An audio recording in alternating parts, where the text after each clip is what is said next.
Good morning para sa mga ambitiousness naming client dyan all over Palawan. Alright guys, so eto naman muli tayo nagbabalik para sa ating free hair rebonding winner. Alright, congratulations para sa ating 11th winner na po ito.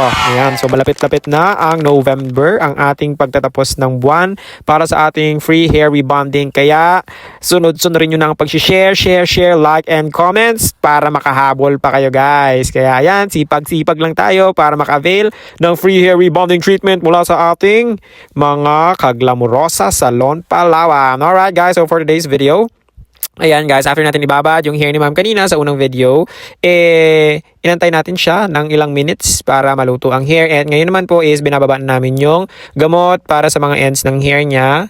Ayan, kung nakikita nyo. Pasensya na kung hindi namin ipakita sa inyo guys yung part ng buhok niya na hindi pa namin na ipaprocess or yung buhok niya nung kakapasok niya pa lang kasi hindi ko na naabutan guys. So sorry again. Lagi na lang akong late. Sorry ulit. God. Kaya yan, dito na tayo nag-start sa process ng pagluluto ng rebonding cream number 1 niya. So after nyan, maluto ng hair niya, of course, binalawan natin guys. So makikita nyo si Miss Anna, ayan, sinusuklay muna namin yung hair para syempre mas mabilis nating mapatuyo yung buhok. Right? And then after that, syempre bublower na natin. Alright. O, ayan na guys. Biniblower na yan ha. Sige, fast forward na natin kasi medyo matagal-tagal talaga yung process na ito eh. O, diba? Pak. O, yan. Ganyan po kami kabilis magtrabaho dito sa Glamorosa at ganyan din kabilis bumalik ang mga buhok nyo. Charot! Pinaribat, tapos babalik rin pala. Hindi guys. So, yan. After matuyo nga ng hair ni ma'am, ayan na po ang result. Diba? Medyo unat na siya. Although medyo buhagag pa. Sorry. Although medyo buhagag ba yung hair ni madam, pero makikita nyo naman na straight na rin talaga yung buhok niya. Kaya after nito is i-iron na natin.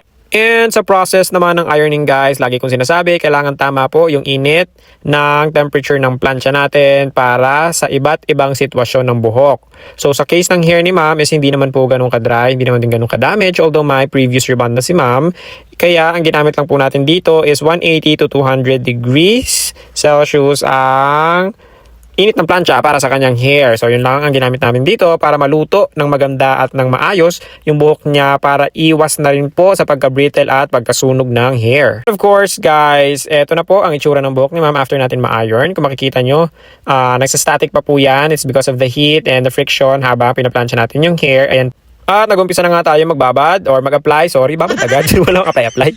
Alright, so nag-umpisa na tayo guys. Mag-apply ng rebonding cream number 2 after nating ipalamigin ang buhok ni madam for 15 or for 10 to 15 minutes. At syempre after mababad guys, ayan na nga, nag-blower na kami dahil tapos na namin banlawan ang kanyang hair after natin mababad ng 15 minutes sa rebonding cream part 2. So ayan guys, fast forward.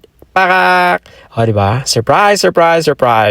Kahit hindi na lang nakaka-surprise. But anyway, kung nakita nyo, yung itsura ng buhok niya ngayon, habang medyo basa pa yung ibang part, syempre, binublower na natin kaagad para sa kanyang final result. So, ang hair ni madam from this to this, talagang makikita mo naman ang pagbabago at talagang nagbago ng husto ang buhok ni madam para sa ating final result. O, diba? Ang arte naman ng kamay na nagtutuyo ng buhok.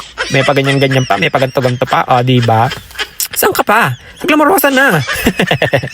Alright guys, so eto na, malapit na natin makita ang final result. So moving forward, at eto na nga, o diba, pwede na ba? O pwede na guys. As you can see, sobrang ganda, sobrang lambot, sobrang kintab na ng buhok ni madam, and sobrang manageable na ang kanyang hair. So thank you so much sa pag-share, sa pagla-like, sa pagko-comment ng walang sawa ng ilang buwan, ilang linggo, ilang araw. Yan, congratulations sa iyo madam, at yan ang napapala mo sa pag-share, like, comment sa aming mga video. So kayo guys na nanonood, kung gusto nyo rin ng ganitong kaglandang hair, wag nang magpatumpik-tumpik pa, kaya keep on sharing, comment, like sa aming mga videos at malay nyo, kayo na ang susunod. Alright guys, thank you so much for watching. Don't forget to follow us and to follow our page, that's Glamorosa Salon Palawan. And I'll see you soon. Goodbye!